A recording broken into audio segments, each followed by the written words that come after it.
guys chasing me with a spear. Hey, that was not a fun experience. First they wanted money and then my water. And I said, no, I need my water. And then they started throwing sticks and rocks at me. Imagine biking across Africa for almost a year. 326 days to be exact, on a shoestring budget. Deserts, jungles, and villages that you've never heard of. From Cape Town, at the bottom of Africa, all the way to Egypt at the top. Near-death experiences, animal encounters. I'm going to show you everything. Did you hear that? No over-the-top drama, nothing exaggerated, just real, authentic storytelling. We've got twists, we've got turns, and you'll never expect how this one ends. I can't do it. If you stick with me for the next 30 minutes, I promise you this will be one of the best videos you watch this year, so let's get into it. On our way to Cairo, Egypt. 20 miles down so far, a couple thousand left to go. On day one, my girlfriend Sarah was with me. She pretty much relearned how to ride a bike just a few weeks ago and had never left the country except for a cruise to the Caribbean. So, you know, no pressure. We pedaled up South Africa's western coast, through Namibia's Sea of Sand, and into Botswana's Kalahari. And did I mention it was Black Mambo season?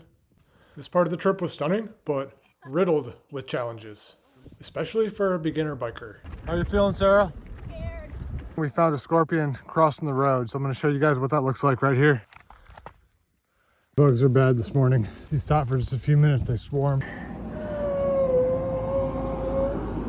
Getting through times like this was pretty tough. There was no secret bullet to it, but usually we'd end up slowing way down, taking a couple days off. Today we woke up at 5 o'clock and we flipped a coin to see if we were gonna stay or go, and guess what? We're staying.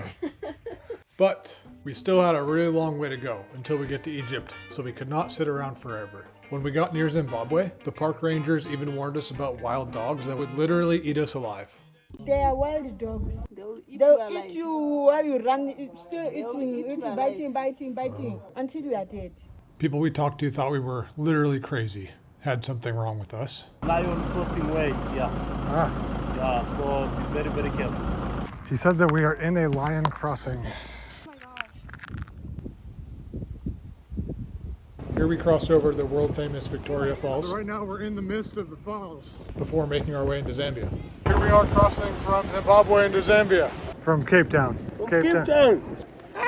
But why, they want to know. Well, Sarah and I both quit our jobs to go on this trip. I just quit my job today. I'm gonna go bike across Africa from the bottom to the top. So we were all in. We were biking to discover the liminal places in Africa. The destinations without tourist gloss. We wanted to see how people live in ways that might be totally unfamiliar to us. Biking didn't just change how we saw Africa, but it changed how the people saw us. Next up was the small landlocked country of Malawi. It's known as the warm heart of Africa because of the friendly people. Kids would chase us for miles, laughing and smiling and waving. Sunday school. One time they challenged Sarah to a race. She smoked them. But then we came to the Kota Wildlife Reserve, and it was forbidden to ride a bicycle inside of it. So here's our stack of bicycles on top of the van. Instead, we stacked our bikes on top of a little minivan. Unbelievably friendly in here. On the other side, we could bike again. We forded a river. Of course, there's problems also. So they're working on a road construction project here, and they are demanding that we pay some money before we can proceed. I asked them, it's okay I take a video? And they said, yeah. I said, thank you very much. And then got ready to take off, and he lifted the roadblock and let us pass. All this area behind me is tobacco, green tobacco plants, most likely part of the illegal tobacco trade. Elephant tracks. There's my hand for scale. Big hippopotamus. 1, 2, 3, 4. Then we got to Nyika National Park.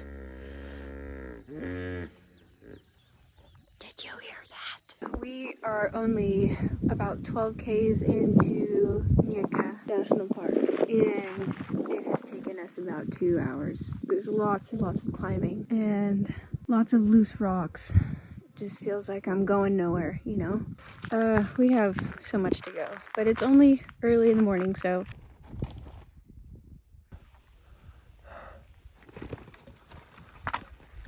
Hey buddy. During this bit, you could tell somebody that you were in the Scottish Highlands and they'd probably believe you. Really cool, different than other parts of Africa. The caretaker of the property says that the zebra come. They've rubbed themselves on these white columns. Hello and welcome to the first episode of Shower with Sarah. Here is the setup here. It's Sure. Thanks. Shower cocktail. Step 1. Have a shower cocktail ready for when your shower looks like this. Water check. This looks like a scene from a horror movie.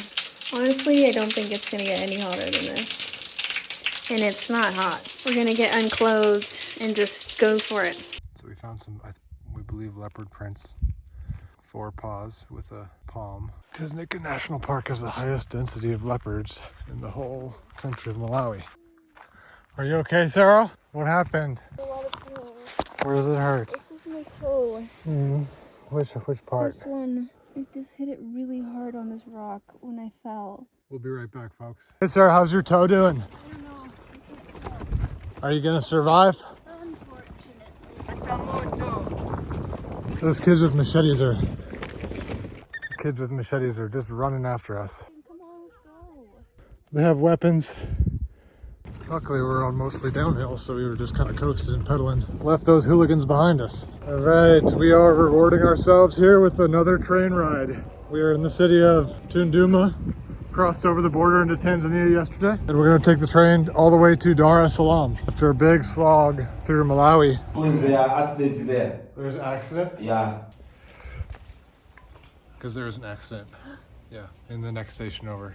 So the train is delayed. They say it might arrive here around 6 p.m.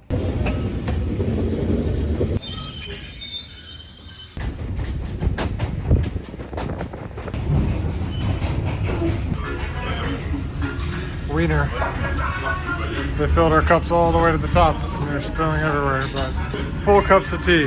We're in the facilities here. It's a 48-hour delay, so the water has all been used up. So we're going with this bucket for hand washing now.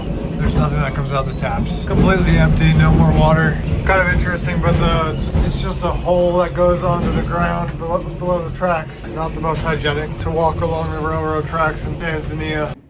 At one point, the train even derailed. Approaching the derailment. And we got stuck for 2 entire days in the middle of the jungle. 2 o'clock in the morning, and we've finally arrived in Dar es Salaam. We're gonna go to our hotel and get a good night's sleep tonight, so can't complain. On the train, we met a French expat who was telling us all about Madagascar. Looking at the map, it was pretty damn close to Dar es Salaam, but the flights were extremely expensive, so we wanted to see if we could take a boat. I'm going to the Tanzania Port Authority to discuss the price. We'll see if we can hop on a cargo ship. Not for passengers, they tell me, but we might be able to get ourselves aboard. After poking around the Tanzania Port Authority for about 4 days, we finally got to a captain who agreed to let us come on board. Only problem was that his ship was exclusively for goats. Sarah did a really nice job on this video. I'm just going to play it. Hello and welcome to the Boat Diaries with Sarah. I'm your host, Sarah, and I'm on a boat.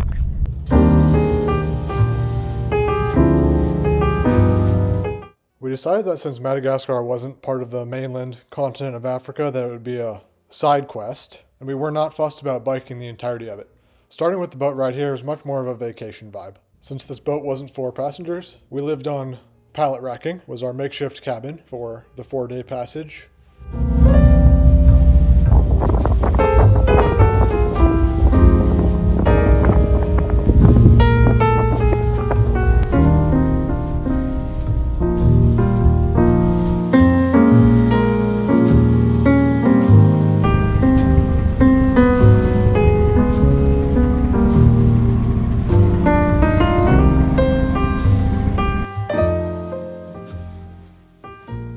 Madagascar might have felt like a vacation at first, but vacations usually don't involve hitchhiking through the open seas in a dugout canoe. We'd heard about a small town off the coast with pristine beaches, but the only way to get there was using this thing. No motor, just a raggedy looking sail. I asked if there was any life jackets, and the guy burst out laughing, slapped the side of the hull like it was a trusty dog, said, no need, this one's strong. But when the wind dies, you pick up a paddle. Silently relieved when, after 3 hours, we did finally hit the beach. The reward was pristine beaches, the freshest seafood I've ever eaten, and this thing. Look at this thing. This is a Madagascar hissing cockroach. Madagascar is probably most famous for these baobab trees, like straight out of a Dr. Seuss book. Legend has it that God planted them upside down with the root ball pointing into the sky so that the devil would have something to look at from hell. Bayo bobbing. Bobbing with the bayos.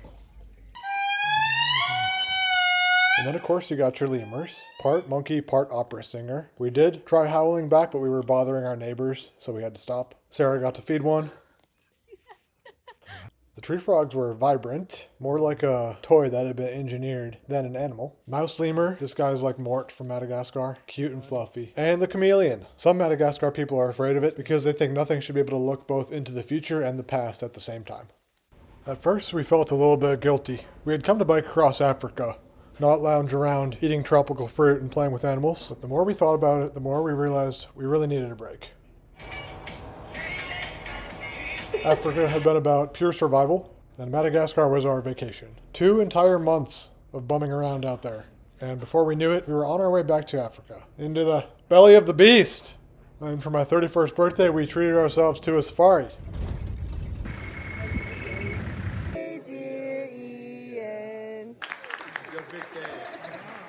And this is really when the trip completely changed.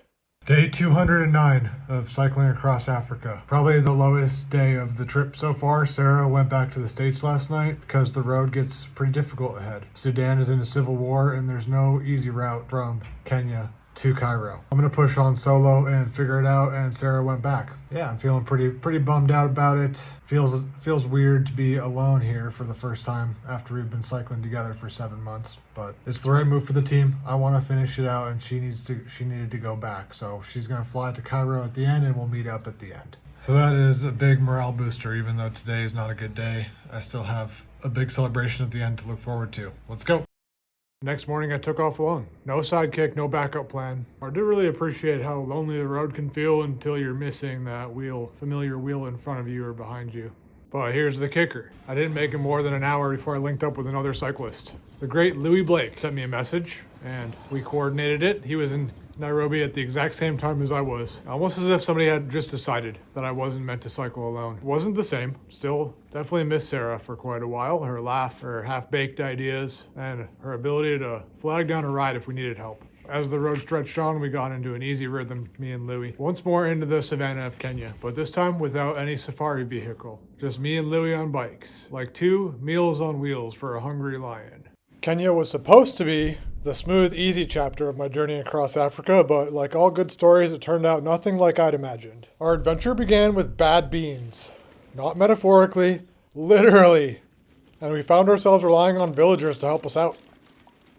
Day 219. We crossed the equator first thing in the morning. That was a big deal. Then we got some tea and beans for breakfast. Then we go back up. It's 1,500 meters of climbing to God's Bridge Lookout, out over the Rift Valley in Kenya. Beautiful, beautiful view. And right about now is when we realized that the beans were not good. We ate bad beans, and they affected Lewi a lot worse than me. Here he is laying down. We actually had to ask for help before we got to our campsite for the night. They called out the chief. The chief, after about 2 hours, agreed to let us camp. They gave us some dinner, gave me some dinner, and here we are camping. Tomorrow, hopefully we're feeling better. Lewi's on antibiotics, so we'll see how they go in the morning. I nursed Lewi back to health the following day. We said goodbye to our host family and took off. But Kenya was not done testing us. My bike broke. And then this pulley sheared.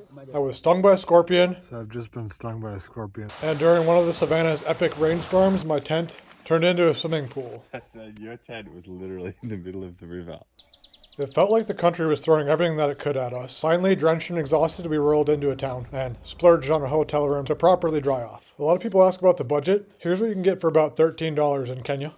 I made my own breakfast and bought tea. I ate out for lunch and dinner, 700 Kenyan shillings. I had to buy super glue, coffee, and fuel for my stove. And lastly, paid the hotel, had a sip of whiskey. $13.34 USD total spend. Properly dried out, we headed back onto the savannah. But not all the animals were completely peaceful. Lewi had a run-in with a mountain bongo, almost running it over. Endemic species to Kenya, protected. We don't know what would have happened if he had hit it, killed it. Yeah, I just slammed on my brakes. I got off on my front wheel. Nice.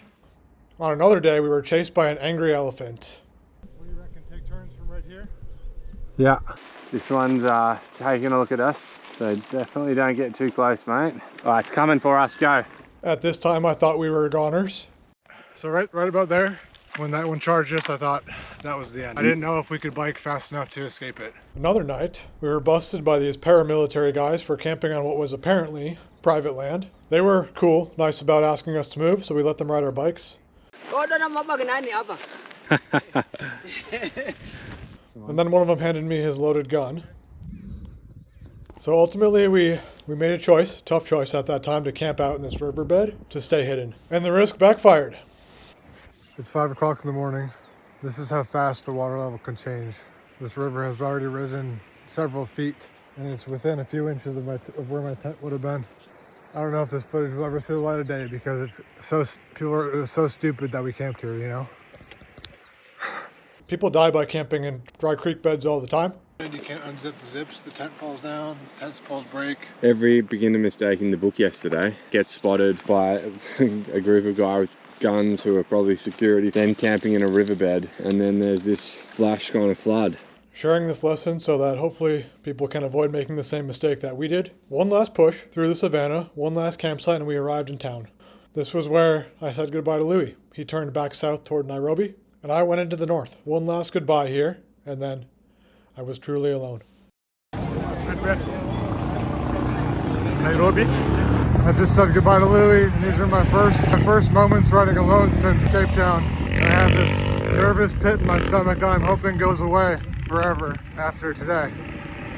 My second day riding alone, I tried to psych myself up. It's almost 6:30 in the morning here in Kenya. I've got 450 kilometers to go until the border with Ethiopia. Let's get after it. And on the third day, I got brought back down to earth. Maji, I need Maji. I need to drink. This guy's chasing me with his spear. Hey, that was not a fun experience. First they wanted money, and then my water. And I said, no, I need my water. And then they started throwing sticks and rocks at me. He didn't throw the spear, thankfully. That would have probably done me in. This is the real deal out here. I'm climbing 300 meters and also trying to outrun those boys.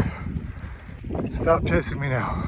That's the good thing. The next day I took a break, physically and mentally. I had to ask myself if it was truly worth the risk to continue. It would mean the possibility of more encounters like this. Ultimately decided to keep going, but with more caution. Good morning. Day 240, and I'm going into the heart of darkness. Ethiopia is notorious for being one of the most challenging countries in Africa to cycle through. So let's go get it. First impressions, it's chaotic and dirty.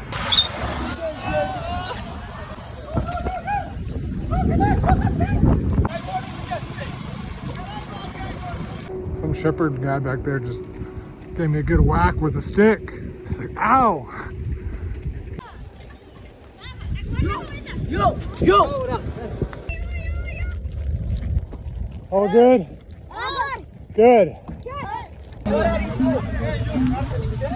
I've got some serious challenges ahead of me. I'm still 300 kilometers from Addis Ababa. And then once I get there, I've got to figure out how to get through Sudan. There's a civil war in Sudan, and I've got to figure out a way through or around. Salada. Salada.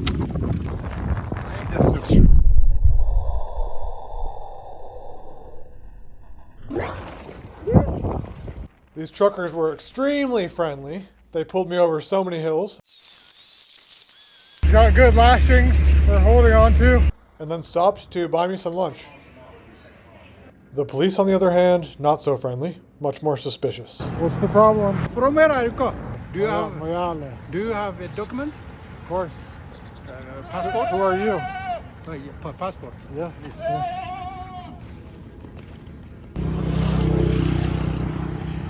Also you got something again. No, here. Let me see.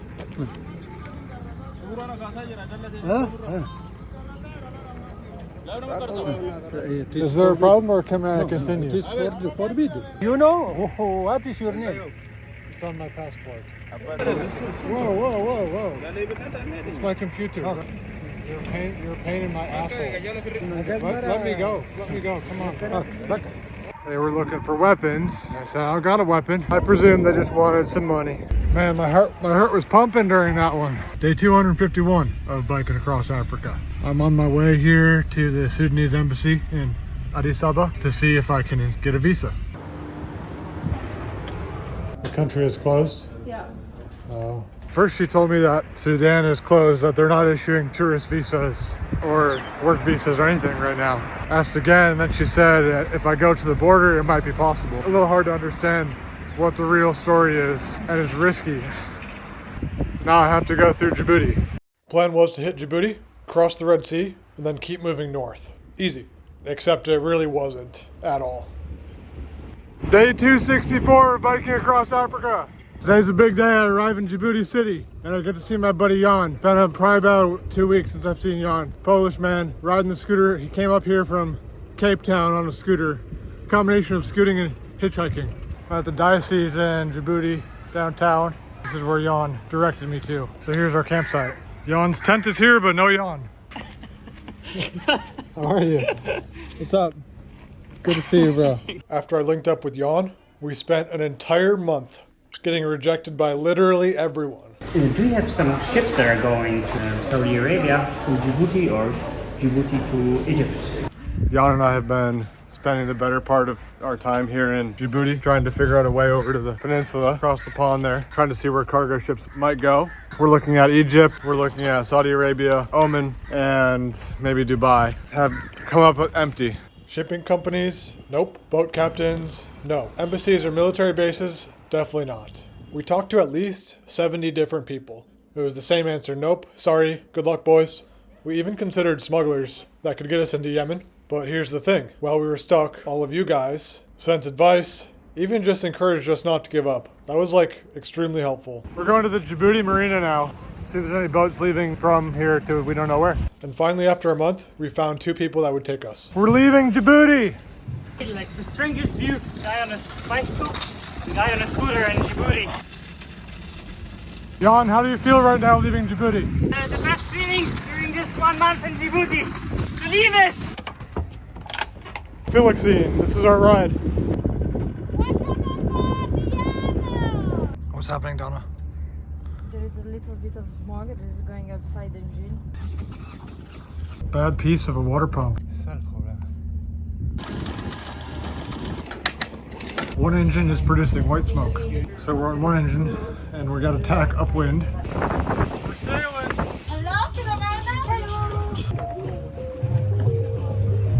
You can grab it here if you want. Yeah, no problem. 4 knots. It's not so far to Eritrea. Yes.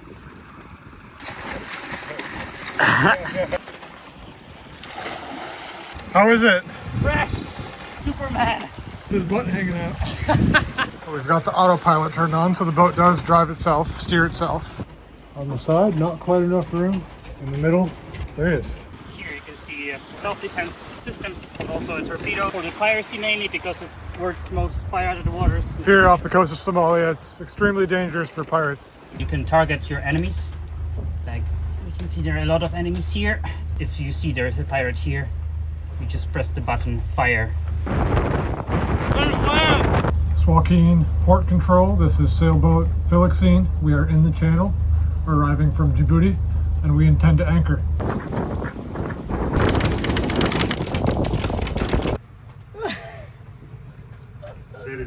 First steps on Sudan soil.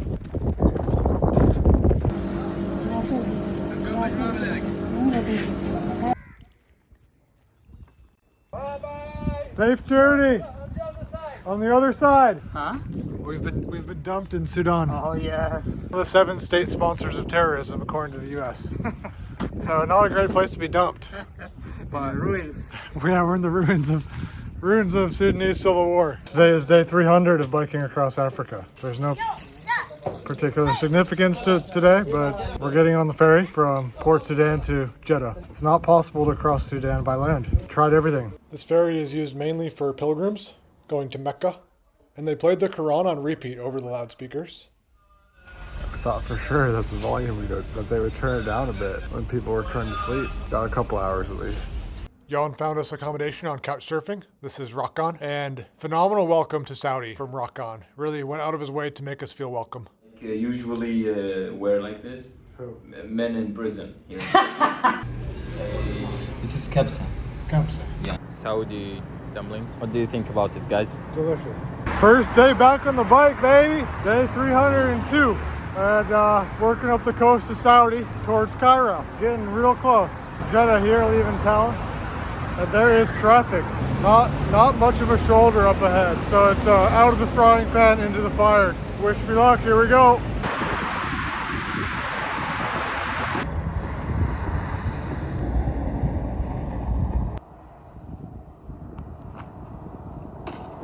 Campsite for the night, sleeping underneath this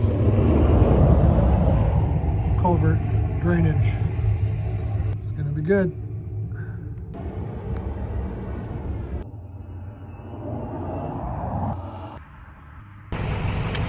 Cheese puff.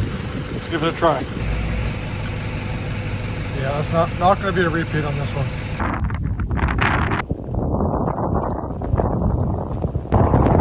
Coming up on the end of the day here, so I think this is a good place to get changed. We'll see if I can bike in this thing. Ride with Mohammed here, coming at you live from Saudi Arabia. I'm definitely not getting confused for a local. Yeah, baby. Big Mac, double up. There is no version of me that will bike across the length of Africa, come across the McDonald's, and not stop. The texture of the chicken looks nice. Let's go for a bite.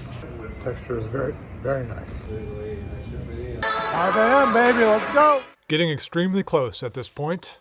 Just a quick 10-day rip up the Red Sea coast of Saudi. Now it's crossing back over into Egypt. Next stop, Egypt, in my final country. Let's do this.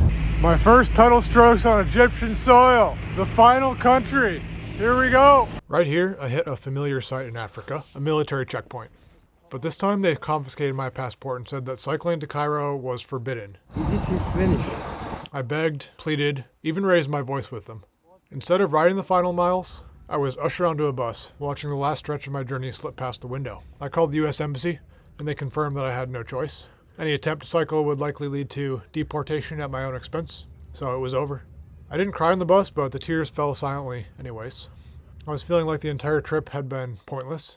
About a year later now, and have had time to look back on it, and I do see it different. The finish line wasn't what mattered. It was the 326 days in between that counted. The moments of kindness, the friendships, and the lessons from life at a slower pace. This journey wasn't about checking boxes. It was about letting the road take me where it would, into stories that I could not have planned for. And while I didn't finish as I hoped, I'm proud of what I accomplished, of what Sarah accomplished. I'm grateful for all of you, this community, who carried me through the toughest days. Your support really gave me the courage to take on bigger challenges. So what's next? I do want to bike across Africa again, the way it deserves. But first, there's Asia, Antarctica. At the beginning of this video, I told you that this would be one of the best, most authentic videos you'd watch this year. I hope I lived up to that promise. If so, please subscribe for the next journeys. And if not, feel free to give me a thumbs down. I do appreciate your feedback either way.